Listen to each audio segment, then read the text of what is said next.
প্রতিষ্ঠান সবার জন্য আন্তর্জাতিক পর্যায়ের প্রতিষ্ঠান। সেই প্রতিষ্ঠানে দীর্ঘ ৮ বছর আমি ওখানে প্রশিক্ষক হিসেবে ছিলাম, গবেষণায় ছিলাম। সেই গবেষণার মধ্যে থেকেও এই বাহিনীর যে সক্ষমতা বা কাঠামোগত যে সকলের জন্য যে সুবিধা, সেটা সম্পর্কে আমার কোনো ধারণাই ছিল না। আমি এত ওতপ্রোতভাবে জড়িত থেকেও এখানকার এই অবকাঠামোগত মানুষের সেবার ক্ষেত্রে যে এই বাহিনীর ভূমিকা, সেটা যদি ধারণা না থাকে আমি নিশ্চিত বাকিদেরও নাই। আমি চ্যালেঞ্জ দিলাম। কেন নাই? কারণ আমরা শুধু শুনেই ছিলাম যে হ্যাঁ ৬১ লক্ষ এই বাহিনী, কিন্তু ৬১ লক্ষ আসলে কিভাবে সেটা দৃশ্যমান ছিল না, এখনো পর্যন্ত কিন্তু দৃশ্যমান নাই। আমি অকপটেই বলছি, এখনো পর্যন্ত দৃশ্যমান নাই। কারণ ৬১ সংখ্যা তত্ত্বকে দৃশ্যমান করতে হলে কিছু কাঠামোগত ব্যবস্থাপনা লাগে। যে আমি আজকে আমার ইউনিয়নের যে ২টা প্লাটুন, একটা মহিলা প্লাটুন আমাদের এই দলনেত্রীদের আন্ডারে, একটা পুরুষ প্লাটুন দলনেতার নেতৃত্বে, যে প্লাটুনের যারা সদস্য আছে, যাদেরকে মৌলিক প্রশিক্ষণ দেওয়া হয়েছে, যাদেরকে ২১ দিনের অস্ত্র প্রশিক্ষণ দেওয়া হয়েছে, যাদেরকে বিভিন্ন ধরনের আমাদের যে অন্যান্য পেশাগত যে প্রশিক্ষণগুলো দেওয়া হয়, ভোকেশনাল ট্রেনিং যেটা দেওয়া হয়, সেগুলোর বিস্তারিত যদি আজকে আমি বলি যে এই প্লাটুনগুলো যারা আছে তাদেরকে নিয়ে আসো, আমি নিশ্চিত কেউ সেটা দেখাতে পারবে না। কারণ এটা খুবই সঙ্গত কারণ এত বড় মানে সংখ্যা তত্ত্বকে ম্যানুয়ালি এই অ্যানালগ সিস্টেমে আনা সম্ভব না। It has to be digital, only then এটা দৃশ্যমান করা অ্যাকাউন্টেবল। কারণ সংখ্যা তত্ত্ব সবসময় নিশ্চিত করতে হয় জবাবদিহিতা এবং স্বচ্ছতার মাধ্যমে। সেই জবাবদিহিতা, রিপোর্টিং, তদারকি, স্বচ্ছতা যদি না থাকে, তাহলে সংখ্যা তত্ত্ব কখনো পরিপূর্ণ রূপ পায় না। তো নতুন বাংলাদেশের অভ্যুদয়ের মাধ্যমে আমি শুধু একটাই, এখানে যারা বিভিন্ন বিভাগের যারা আছেন, একটাই বলবো যে আমরা ইনশাল্লাহ সেই সংখ্যা তত্ত্বের যে দৃশ্যমান করার প্রক্রিয়া, আমাদের ডেটাবেজ অলরেডি ইনশাল্লাহ তৈরি হয়ে গেছে। আমরা খুব শীঘ্রই আপনারা আনসার অ্যান্ড ভিডিপি বাহিনীকে ভিন্ন রূপে দেখবেন, যেটা আমি আগেও অনেকবার বলেছি। ইতিমধ্যে এই ৬ মাসে আমরা যাদেরকে প্রশিক্ষণ দিয়েছি, nearly 1 lakh in the entire country, পুরো বাংলাদেশে ১ লক্ষ তরুণদেরকে আমরা প্রশিক্ষণ দিয়েছি with very specific objective and lesson. এই জায়গাটাও আমাদের দৃশ্যমান হওয়ার ক্ষেত্রে বড় একটা প্রতিবন্ধকতা ছিল। আমাদের প্রশিক্ষণের টার্গেট ছিল নির্বাচন কিভাবে করতে হয়, আমাদের প্রশিক্ষণের টার্গেট ছিল কিভাবে দুর্গাপূজার ডিউটি করতে হয়, আমাদের প্রশিক্ষণের টার্গেট ছিল কিভাবে দুর্যোগে কাজ করতে হয়। একটা মৌলিক প্রশিক্ষণ কখনো এই লিমিটেড অবজেক্টিভে সেই প্রশিক্ষণ কার্যকর ভূমিকা রাখতে পারে না। কারণ আমি কি দুর্যোগের আশায় বসে থাকবো? তাহলে সারা বছর আমরা এত বড় বৃহৎ শক্তি সারা বছর কি করবে? পুরা বছর বসে থাকবে? যে প্রশিক্ষক যারা আছে, উপজেলার অফিসার যারা আছে, তারা সারা বছর বসে থাকবে এটার জন্য? ৫ বছর পর নির্বাচন হবে, বা ছোটখাটো স্থানীয় নির্বাচন হবে, বা বছরে একবার পূজা হবে, সেটা তো হওয়ার কথা না। কিন্তু সেটাই হচ্ছিল। তো নতুন বাংলাদেশের অভ্যুদয় আমাদেরকে নতুন করে রিয়েলাইজেশন এনে দিয়েছে। আমাদের এই সাংগঠনিক কাঠামোকে জাতির সামনে, আমাদের বিভিন্ন বিভাগের সামনে উপস্থাপন করার সুযোগ করে দিয়েছে। আমি শুধু বলবো যে এখানে তুলনা তত্ত্ব আনার কোনো দরকার নেই। যার ক্ষেত্র আলাদা, একজনের ক্ষেত্রে আরেকজনের প্রবেশের কোনো দরকার নেই। যে আমাদের আনসার অ্যান্ড ভিডিপির মূল ক্ষেত্রটাই হচ্ছে সামাজিক ব্লকে, সামাজিক নিরাপত্তা এবং সামাজিক উন্নয়ন। এই দুটো পুরো বাংলাদেশের এন্টায়ার এন্টিটিকে কভার করে। সেখানে আমাকে ওই আইন শৃঙ্খলায় গিয়ে এনফোর্সমেন্ট করার জন্য আমার ওইভাবে ভূমিকা রাখার দরকার নেই। আইন শৃঙ্খলার জন্য আমি সহযোগিতা করব, যাতে কিনা আমার এই বৃহৎ জনশক্তি যেন সার্বিকভাবে রাষ্ট্রের যে জায়গাগুলোতে আইন শৃঙ্খলার সমস্যা হচ্ছে, প্রান্তিক পর্যায়ে আমাদের যারা দলনেতা দলনেত্রী আছে, আমাদের যে বিশাল প্লাটুনগুলো আছে উপজেলা পর্যায়ে, তারা সহযোগিতা করবে। যেন কেউ পরিবেশ বিপর্যয় করতেছে, ওখানে বালু তুলে নিয়ে যাচ্ছে, কেউ নদী দখল করতেছে, কেউ অন্য ভেজাল ইয়া করতেছে, ভেজাল দিয়ে খাবার দিয়ে মানুষকে ক্ষতিগ্রস্ত করতেছে, এই জায়গাগুলোতে যারা ইমপ্লিমেন্টেশন বডি আছে, যারা implementation body by the government, তাদের সাথে সহযোগিতা করুন, যাতে কিনা আমাদের যে সমাজের প্রতি দায়বদ্ধতা, আমাদের যে বিশাল, এরা সবাই স্বেচ্ছাসেবক, তাদেরকে সেই চেতনায় উদ্বুদ্ধ করতে হবে। এর বাইরে যদি কোনো চেতনা আমি আনার চেষ্টা করি, সেই চেতনা কখনো কার্যকর হবে না। আমি এখানে খোলামেলা ভাবেই বলছি। এই কারণেই, এবং এই সমাবেশগুলোর যে অনুপ্রেরণা, সমাজগুলো থেকে যে আগামী বছরের নতুন যে প্রাণ সঞ্চার, সেগুলো ধীরে ধীরে ম্রিয়মাণ হয়ে যাচ্ছে। কারণ সমাবেশের মাধ্যমে আমাদের যে চাওয়া পাওয়া প্রত্যাশার জায়গাগুলো সবার মধ্যে আছে। এখানে অনেকে আমরা মনে করছি যে ওই যে যারা অন্যান্য বিভাগের আছে, যে এখানে বেতন কাঠামোভুক্ত যারা, তাদের সংখ্যা কিন্তু এই জায়গায় যারা বসে আছে খুব কম। ম্যাক্সিমামই এখানে বসে আছে ভাতাভোগী।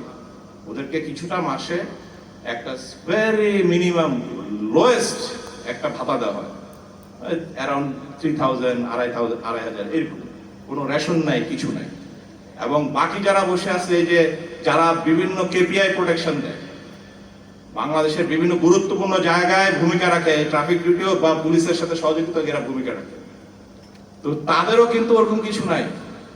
এখন যখন আমি ওদের জন্য যে ঠিক আছে, ওদের ন্যূনতম যেটা, সেটাকে একটু সুসংগত করার চেষ্টা করতেছি, ব্যবস্থাপনা একটু ভালো করার চেষ্টা করতেছি, তখন কিন্তু ওদের মন খারাপ হয়ে যাচ্ছে যে আমাদের ভাতাভোগীরা তাহলে কি হলো, আমার কেন ওই যে বললো রেঞ্জ কমান্ডার 1 ইউনিট রেশন নাই। এই যে প্রাপ্তি এবং চাওয়া পাওয়ার সাথে যে আমাদের চেতনাগত যার যার এখানে কালারের যে বৈষম্য, একটা ভিন্নতা, সেই ভিন্নতাকে আমরা রূপ দিয়ে বলতেছি বৈষম্য।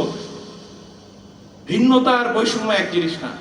আমার যারা এখানে বসে আছে, এই আমাদের দলনেত্রী যারা বসে আছে, তাদের যে ভূমিকা সমাজে প্রান্তিক পর্যায়ে, সেই ভূমিকার মূল্যায়ন করতে হবে।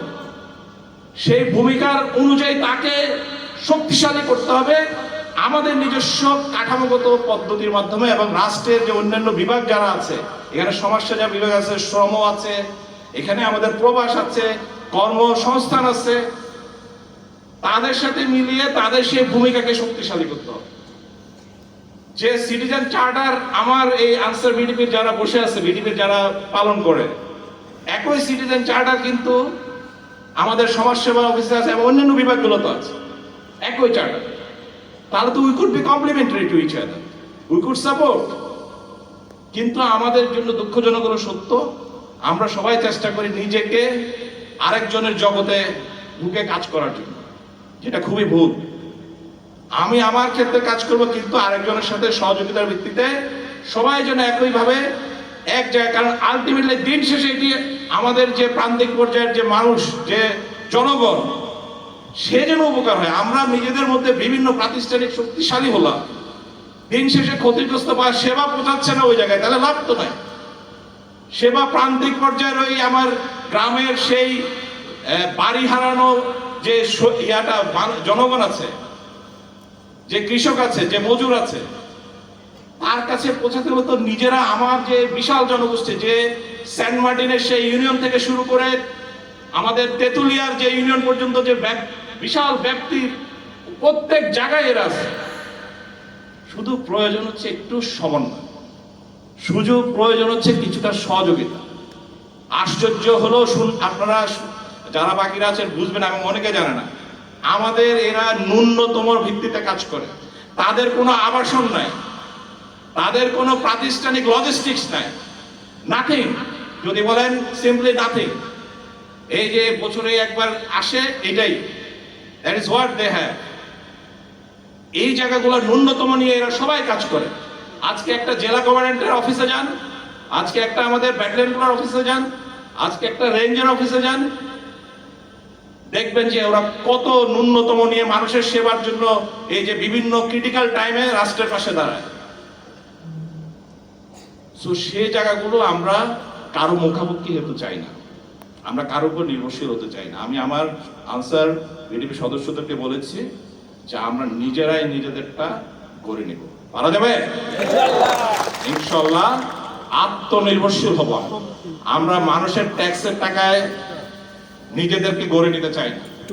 শুধু আমরা চাই সবার যেন সহযোগিতার যে জায়গাগুলো আছে আপনারাই চান এত বড় আনসার বিটিভির বাহিনী সবাইকে নিয়ে যেতে পারবে, সবাইকে সহযোগিতার হাত এই আনসার বিটিভির বিশাল অবকাঠামো করতে পারবে, সাপোর্ট দিতে পারবে। ইতিমধ্যে আমরা স্বাস্থ্য খাত, তারপর সমাজসেবা খাত, বিভিন্ন খাতে আমরা, এবং আমাদের আপনারা জানেন যে এর মধ্যে আমরা বিটাক, ওই যে শিল্প মন্ত্রণালয়ের সাথে বিটাকের ওরা কাউকে প্রশিক্ষণ দেওয়ার পাচ্ছে না, বিদেশে জনশক্তি পাঠানোর চেইন খুঁজে পাচ্ছে না। তাদের সাথে অলরেডি আমরা বলেছি আমাদের বৃহৎ সদস্য আছে। আমি কালকে রাজশাহীতে বলতেছিলাম, ওখানে বিকেএসপির সাথে যোগেছে, ওরা গ্রামে গঞ্জে আসতেছে খুঁজতে, প্লেয়ার খুঁজতে। আমি বললাম আমার এখানে যারা আছে তারা তো জানে যে কে কোন ছেলেটা কোন খেলাটাই ভালো, শুধু দরকার একটা সমন্বয়। সেই সমন্বয় জায়গাটা আপনারা যদি সবাই সহযোগিতার মধ্যে থাকে, এই যে আমাদের মুক্তিযোদ্ধারা বসে আছে, হ্যাঁ কেউ বলতে পারবে না যে আসলে কি আমরা সবাই চাই সাহায্য সহযোগিতা বা আমরা একটা নিজস্ব অবস্থা, কিন্তু আমরা আমাদের সন্তানদেরকে যদি এদের মাঝে না দেখি, যেটা ডিআইজি সাহেব বলছে, এদের মাঝে না দেখি, তাহলে কিন্তু আমরা শুধু সরকারি যে বিভিন্ন বা রাজস্বের যে বিভিন্ন কাঠামো, সেই কাঠামোতে যে সহযোগিতাগুলো পাওয়া যায়, সহায়তাগুলো পাওয়া যায়, সেটার ভিত্তিতে আসলে কোনো পরিবর্তন হবে না। উপরন্ত যদি আমি আমার ছেলেকে বলি যে be VDP member, do the training, VDP member হবে, সে প্রাইড নিবে। আজকে আমি কালকে রাতে আমি ইয়াতে ছিলাম যশোর ক্যান্টনমেন্ট, ওখানে যে ছেলেটা আমাকে সার্ভ করতেছিল রাতে ডিনার, তো ওর সাথে কথা বলার এক পর্যায়ে সে বলতেছিল যে আমি বললাম তোমার চাকরি এত সহজে হইলো কিভাবে সুপারিশ ছাড়া। প্রথমে সে করলো সুপারিশ ছাড়া তার চাকরি হয়ে গেছে। আমি তো এই তো কালচার নাই বাংলাদেশে, সব তো সুপারিশ লাগে। কেমন হইলা? বলে যে স্যার আমি তো মাগুরা বাড়ি, আমি একবার আমার একজন আমার 21 দিনের একটা বিডিপির মৌলিক অস্ত্র ট্রেনিং করা ছিল, ওখানে আমি সব ট্রেনিং করছি। যখন আমার সব ভালো, আমি পড়ালেখা টেস্ট ভালো করছি, সব ভালো করছি, তখন আমাকে ইন্টারভিউতে যখন ডাকছে আমি সুন্দর একটা সেলুট দিছি স্যার, এবং সুন্দরভাবে সব উপস্থাপন করছি, যেটা আমাকে শিখাইছে কিভাবে কথা বলতে হবে ট্রেনিং এর সময়। এবং এত সুপারিশ থাকা সত্ত্বেও আমাকে যিনি ওখানে রিক্রুটমেন্টে ছিলেন সে আর না করতে পারে। তো ও বলতেছিল যে স্যার ওই দিন যদি আমি এই প্রশিক্ষণ করা না থাকতো তাহলে কিন্তু আমি এই সুযোগটা পাইতাম না। এটার মানে এই না, এখন যেটা হচ্ছে এই ধারণা থেকে অনেকে মনে করে যে শুধুমাত্র মনে হয় চাকরির ক্ষেত্রে এটা প্রযোজ্য। চাকরির ক্ষেত্রে এই ট্রেনিং কোনো কাজে আসবে না যদি সেই ট্রেনিং এর মূল্যায়ন বা মূল্যমান গ্রেডিং যদি ভালো নয়, সেই সার্টিফিকেটের যদি ভ্যালু না থাকে, কোয়ালিটি যদি এনশিওর না, ইভালুয়েশন প্রসেস যদি ঠিক না থাকে, কেউ পাত্তা দিবে না, ছিঁড়ে ফেলবে। সো আমাদেরকে সেই জায়গায় সেই কোয়ালিটিতে পৌঁছাইতে হবে। আমরা সেই কোয়ালিটিতে পৌঁছাইলে, আমাদের এখানে একজন বক্তৃতা রেখে হলো, সে কি 1 লাখ টাকা 25,000 টাকা কি বললো, 5,000 টাকা, 5,000 টাকা তো না, এখানে কোটি কোটি টাকার হিসাব। ওই ব্যাংকের যারা আছে তারা আমাদের ভিডিপি মেম্বার বাদ দিয়ে আরেকজনের ফেক নাম দিয়ে লোন দিচ্ছে কোটি কোটি টাকা। ঠিক ঠিক, এটা আমি চিরতরে বন্ধ করার ব্যবস্থা করছি। কোনো ডিজিটাল সিস্টেম নাই ব্যাংকিং এ। ইনশাআল্লাহ আগামী 1 মাসের মধ্যে ডিজিটাল, পুরো বাংলাদেশ সব জায়গায় ডিজিটাল সিস্টেম হবে, যাতে কেউ অনুমোদন ছাড়া আমাদের যে আনসার ভিডিপির যে ক্লাবগুলো আমি বলছি, সেই ক্লাব মানে ক্লাব ঘর না, এটা আমাদের সবাই ভুল বোঝা।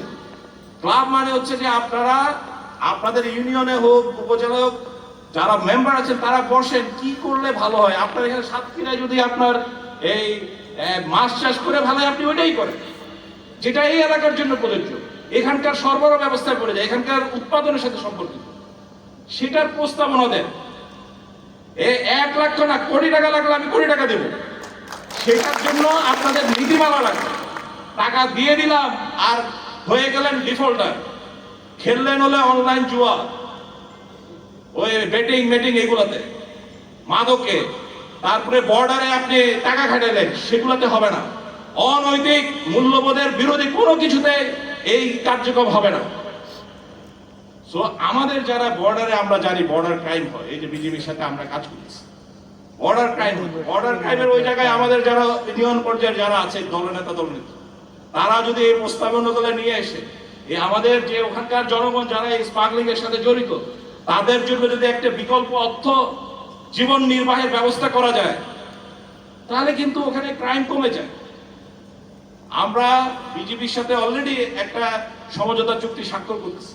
আমাদের যারা ইউনিয়ন লিডার আছে, আমাদের যারা উপজেলা অফিসার আছে, তারা সরাসরি বিজেপির যে বিওপি, বিজেপির কোম্পানি অফিস, ব্যাটালিয়ন অফিস, তাদের সাথে একটা রিলেশন থাকবে। আমরা এটা রিলেটেড একটা সফটওয়্যারও করে ফেলছি, কারণ আমাদের যারা এখন প্রতি বছর ট্রেনিং করাবো, এরা সব হবে মানে লেটেস্ট টেকনোলজিতে তারা এক্সপার্ট।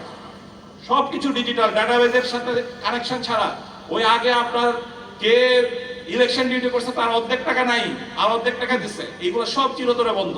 যার গুলো সব ইন্ডিভিজুয়ালের কাছে চলে যাবে। মনে হয় যে 1000 টাকা, বাট যখন এটা আমি সাইন করি এটা হয়ে যায় 200 কোটি টাকা। আমি এই দলনেতা দলনেত্রীদেরকে এই লাস্ট পূজার ডিউটিতে বলছিলাম যে একটু ভাতা দেওয়ার জন্য। আমি যখন এটা হিসাব করতে গেছি দেখি যে আরে কোটি টাকা পার হয়ে যায়। বাট এটাই আমাদের শক্তি, এখানে আমাদের নিজেদের পক্ষে এগুলা সম্ভব।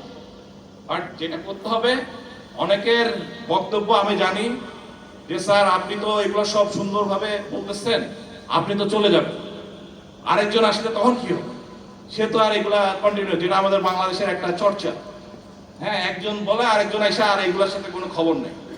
তো তাদের জন্য আমি বলবো, আমি আমার যে বেসিক মৌলিক যে চেতনা এই আনসার বিডিপি, সেই চেতনার জায়গায় যতগুলো পলিসি দরকার, যতগুলো প্রাতিষ্ঠানিক কাঠামোগত অনুমোদন দরকার, সবগুলো আমি নিশ্চিত করে ফেলতে। আমি ওই জন্য এখানে আপনাদের সামনে সবকিছু আমি বলি না, কারণ এগুলো যেহেতু আপনাদেরকে বোঝানো যাবে না, সেই জায়গায় কাজ হচ্ছে। সো আপনাদের ভয় পাওয়ার কিছু না, আমি চলে গেলে আরেকজন আসলে এগুলো সব ডিসকন্টিনিউ হবে। নো, ব্যাংকে অলরেডি ব্যাংকের পলিসি চেঞ্জ করে দিয়েছি, বলছি এসব বগিযোগিটায় ব্যাংক বলছে সব ব্যাংকের ইয়ে হবে আমাদের জেলা অফিসের ভিতরে। ইট ইজ নট এ তফসিলি bank and it will never be a তফসিলি ব্যাংক। এটা বিশেষায়িত ব্যাংক, বিশেষ এই লোকদের উন্নয়নের জন্য থাকে। সো সব আমি বলছি শাখা সবগুলা জেলা রেঞ্জ অফিসের আশেপাশে, যাতে কিনা এই মেম্বাররা অরিজিনাল যারা মেম্বার, যারা স্বেচ্ছাসেবা দিচ্ছে, ভলেন্টিয়ারিং করতেছে, we don't give anything, any pay anything. So তাকে তো আমাকে কিছু একটা তাকে দিতে হবে, সেই জায়গায় এই ভূমিকাটা রাখতে হবে। আমরা বলেছি 4-5 জন মিলে ছোট ছোট উদ্যোগ হবে, ওখানে আমরা দরকার হলে 1 লক্ষ 10 লক্ষ হলে ওখানে 10 লক্ষ দেব, যাতে কিনা রিটার্নটা নিশ্চিত হয়, যাতে কিনা একটা প্রকল্পের মূল্যায়ন করা যায়। এটা নিশ্চিত করা গেলে কি হবে, আপনি তখন খুব নিশ্চিন্ত মনে আপনার আশেপাশে বন্ধু বান্ধব এলাকার লোক তাদের সাথে মিলে যখনই রাষ্ট্রের ডাক পড়বে, বিভিন্ন বছরে কোনো একটা আয়োজন করবে, তখন সেই সেবাটা দেওয়া যায়। ইনশাল্লাহ আমরা প্রান্তিক পর্যায়ে ওই যে টেলিমেডিসিন থেকে শুরু করে ডিসপেন্সারি সব ক্ষেত্রে আমরা ইনশাল্লাহ ভূমিকা রাখবো।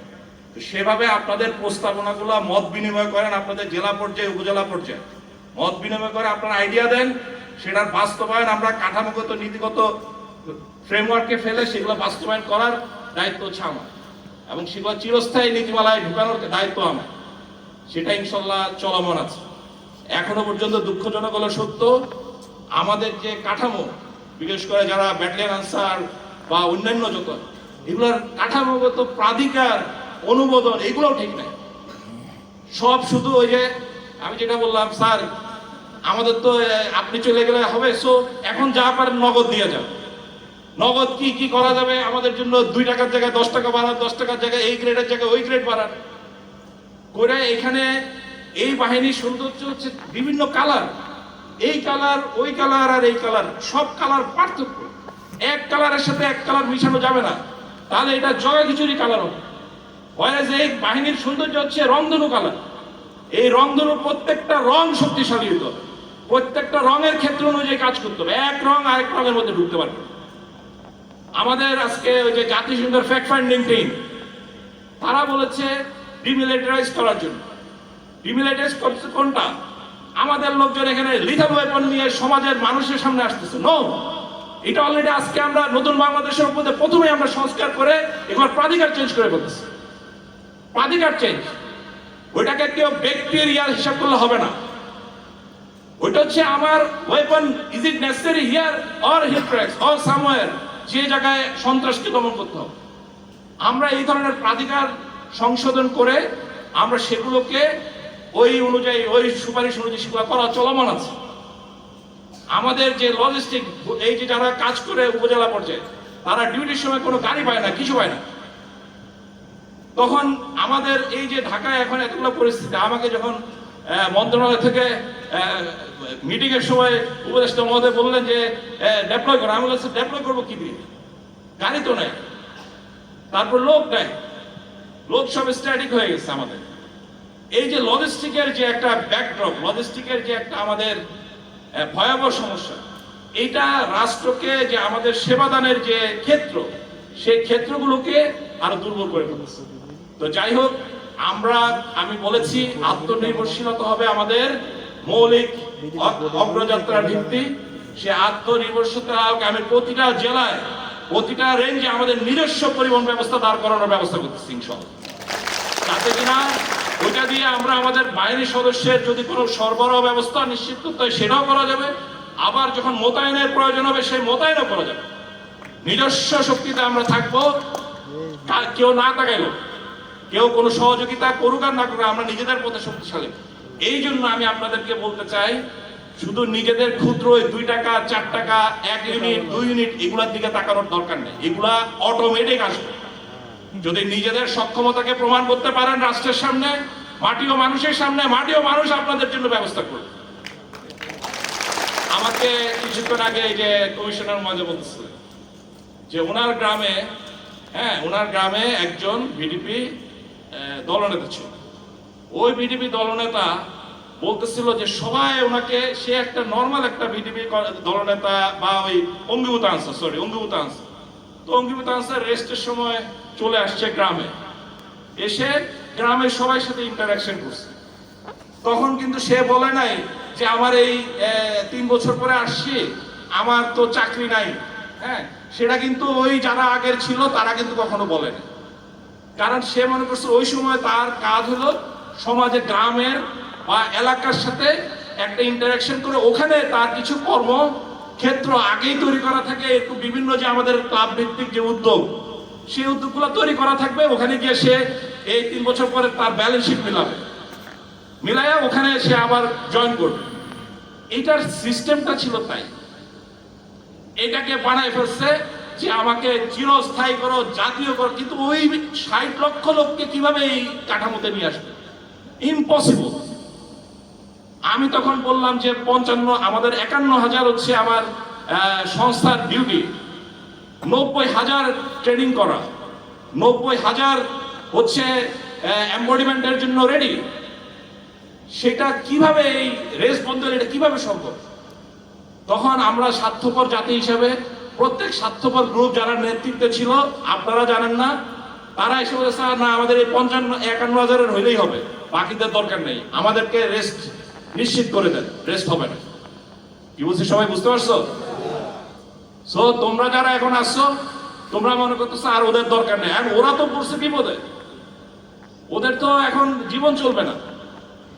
তো যাই হোক, এগুলো নিয়ে আমি কাজ করতেছি, যাতে কিনা এই সিস্টেমকে কিভাবে উভয়মুখী সবাইকে নিয়ে আমাদের চলতে হবে। শুধু নিজের কথা চিন্তা করলে হবে না, সমাজকে নিয়ে চিন্তা করতে হবে। মানুষের সেবা দানের যে আনসার, যে নামটা সাহায্যকারী, সেই নামের মূল্যায়ন করতে হবে। সেই ভিত্তিতে আমাদের সমস্ত কাঠামোগত পরিবর্তন এবং সংস্কার হচ্ছে। ইনশাল্লাহ সেই জায়গায় গিয়ে আমরা সবার জন্য কাজ করতে চাই, যাতে কিনা আবার যারা এখন এই বিভিন্ন সময়ে রেস্টে আছে বা তাদের যেন ওই যে আমাদের যে এলাকা ভিত্তিক, ইভেন আমাদের যারা রিটায়ার্ড, তাদেরকে বলছি ইউ জয়েন, সবারই দক্ষতার জায়গা আছে, ওখানে যে তুমি একটা ইনিশিয়েটিভ নাও, নিয়ে আমাদের ক্লাবের যে ফ্রেমওয়ার্ক, যে জেলা কমান্ডেন্ট সহ এই ফ্রেমওয়ার্কের মধ্যে give your proposal, go for some entrepreneurship or production and অথবা সাপ্লাই চেইন ম্যানেজমেন্ট হইতে পারে, anything will give full support. এটাই হচ্ছে প্রতিষ্ঠানের কাজ, এই প্রতিষ্ঠানের কাজ অন্য কিছু না, to give support, two facilitate যারা এই বিভিন্ন রকমের প্রান্তিক পর্যায়ে কাজ করবে। তো সেভাবে আমরা ইনশাল্লাহ রেডি হচ্ছি। এবং আগামী নির্বাচনের জন্য আমি বলেছি আমাদের ডেটাবেজে সবার কাজ শুরু হচ্ছে। দলনেতা দলনেত্রীদেরকে আমি বলবো, যারা আগের প্রশিক্ষিত এবং করা আছে, কি বলে যেন ওই সার্টিফিকেট আছে, তাদের লিস্ট করা শুরু করো।